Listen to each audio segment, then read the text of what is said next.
In the Codevade developer update we got a few weeks ago, it was explained that the base game was almost complete and they have started working on tweaks and polish.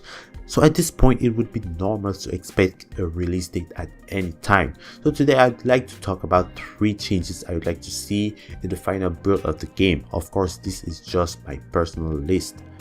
The first change is about the animations. Something strange about Codevade is the fact that the game seems to do very well in terms of cinematics and fighting scenes. Even the Blood Veil's execution are very well done and it seems extremely satisfying. However, the basic attacks of some weapons like the hammer or the halberd and even the greatsword are very slow and lack of weight. In addition to that, basic enemies are extremely uninteresting. When you look at them, they stand like normal people, they walk like normal people, and they have very slow and lazy attacks, things that I wouldn't expect from berserk enemies. At the exception of the one-hand sword and the rifle, I think they should change the basic attacks of other weapons to make the combat feel more expeditive. Same way they changed the one-hand sword.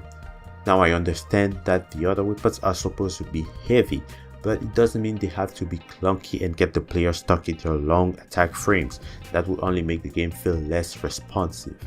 For the enemies, I think they just need more animations, and considering how slow they are, it is also very important for them to keep up with the pacing of the combat. The second change I would like to see is about the enemy's AI. Now I've already made a video where I explained what's wrong with the enemy's AI, but to give a quick summary about that, I said the enemies need to have various types of traits such as tracking attacks, player detection radius, anticipation radius, and a few other things including animation as well. I believe those changes are necessary because when we look at the enemies we have seen so far, aside of the mini boss in the cave and the Queen's Knight, it seems pretty much impossible to die from anything else since the enemies attack very mindlessly. I've also talked about enemies being able to use more gifts, especially in terms of buffs. Making their AI better and allowing them to use more buffs would force the player to have a more strategic approach to each fight. So the last change would be about the dungeons. In the same video I've talked about the dungeon as well and how small and narrow they are, but in addition to that, I gotta say I'm also worried about the enemy's placement in the dungeon. The thing about Dark Souls is the frustration isn't always about the boss fights. Many times the game will just throw the player into fights that they are not really prepared for, and that will make them ask where the hell is the next bonfire. Now when you look at the underground city in Codevade, there are only 3 things that can potentially kill the player. 1. Rolling out of the map. 2. The mini boss. 3. The boss itself.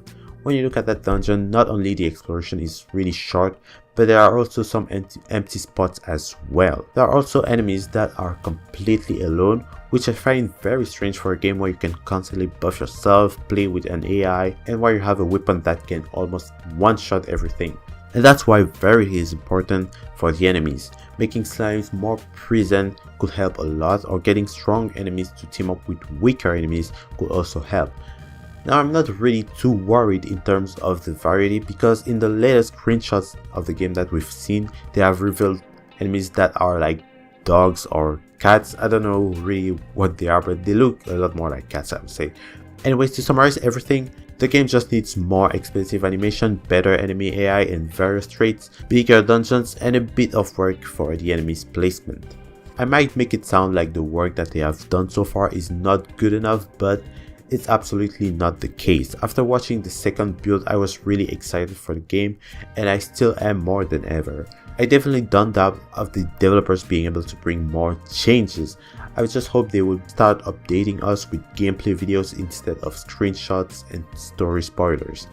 On that note, I'll end the video here, and by the way, I've linked the Codevade's Discord in the description below. Now just to make it clear, it is not my Discord. So click the link to join. Don't forget to share and like the video. It's actually really important. Also don't forget to subscribe, and I will see you all next time.